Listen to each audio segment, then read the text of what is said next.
warahmatullahi wabarakatuh.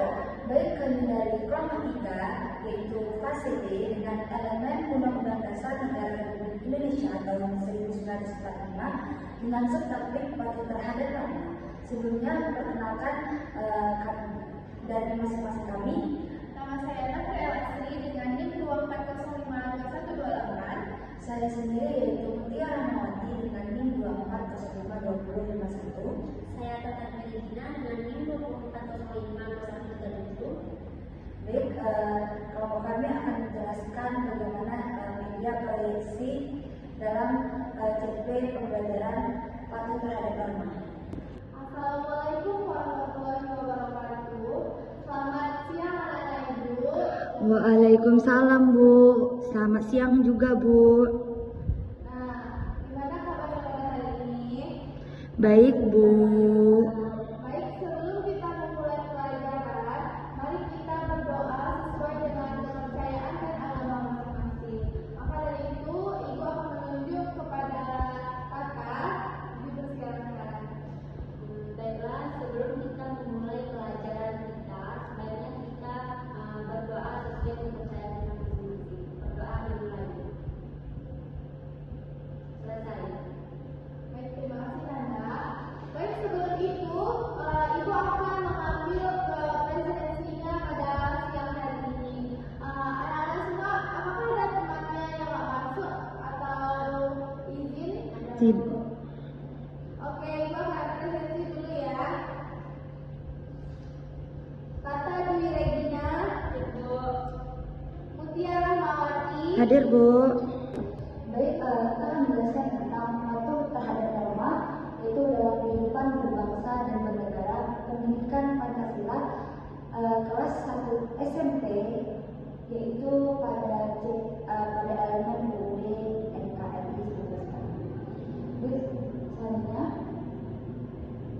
Nah, tujuan pembelajaran dari patuh terhadap norma yaitu agar peserta didik ini mampu menjelaskan tentang pengertian norma, bagaimana klasifikasi norma yang ada, kemudian pentingnya norma dalam kehidupan sehari-hari, dan bagaimana contoh dan penerapannya dalam kehidupan sehari-hari. Baik, langsung saja. Halo anak-anak semua, bisa kita lihat dari gambar yang ada di sini. Kita lihat ada 2 orang anak. Yang pertama kita lihat saling tolong menolong. Ayo sini aku bantu berdiri. Nah, terima kasih ya telah membantuku. Ini adalah contoh bentuk norma dalam kehidupan sehari-hari. Jadi anak-anak, apa itu norma? Nah, norma itu sendiri adalah aturan atau tata aturan yang mengatur perilaku masyarakat agar kehidupan itu lebih tertib dan harmonis. Nah, sebelumnya kita tahu tentang norma itu hasilnya dari mana sih?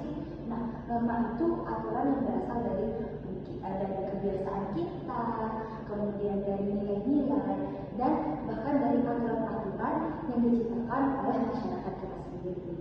Nah, baik anak-anak, setelah kita tahu arti dan makna pengertian norma, dan sekarang kita akan masuk ke jenis-jenis norma.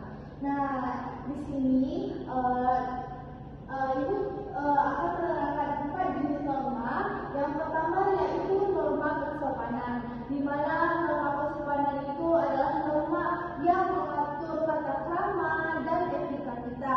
Nah, contohnya yaitu mengucapkan salam, berbicara dengan sopan kepada orang yang lebih tua. Nah, jika kita melanggar norma kesopanan ini, biasanya kita tidak dianggap sopan oleh orang lain. Lalu yang kedua yaitu norma agama, di mana norma agama itu adalah aturan yang diadakan berdasarkan agama yang kita anut. Di mana contoh dari norma ini kita tidak boleh mencuri, tidak boleh mengganggu ibadah orang lain. Nah, jika kita melanggar norma agama ini, biasanya kita bukan biasanya, tapi memang mendapatkan dosa dari aturan norma agama tersebut. Lalu yang ketiga yaitu norma kesusilaan.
berjalan, ada perempatan jalan.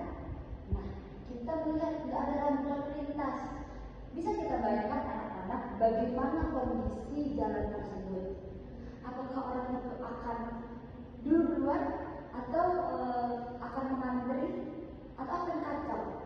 Nah, norma itu seperti itulah aturan yang berfungsi mengapa penting? Karena mereka mengatur agar menjaga ketertiban tersebut. Nah, karena menjaga ketertiban tersebut, maka dia akan menghindari konflik. Kalau nggak ada lampu lalu lintas, mungkin orang akan sama-sama saling klakson, marah-marah. Nah, maka dari itu norma itu untuk menghindari konflik tersebut.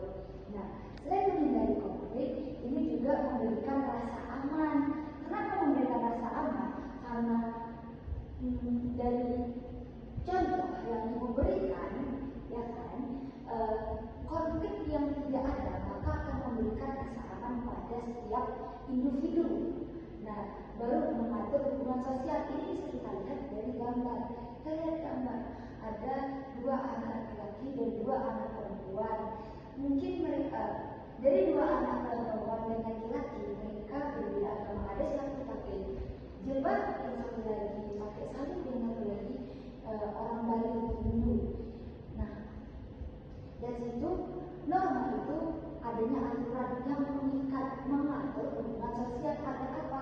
Agar memberikan rasa aman bagi setiap individu dan juga membentuk kedisiplinan dari individu tersebut. Baiklah anak-anak, setelah kita tahu apa itu norma, apa saja jenis-jenis norma, dan apa saja fungsi-fungsi norma, selanjutnya Ibu akan menjelaskan apa saja akibat jika kita melanggar norma. Yang pertama yaitu ada gejala teman, karena manusia itu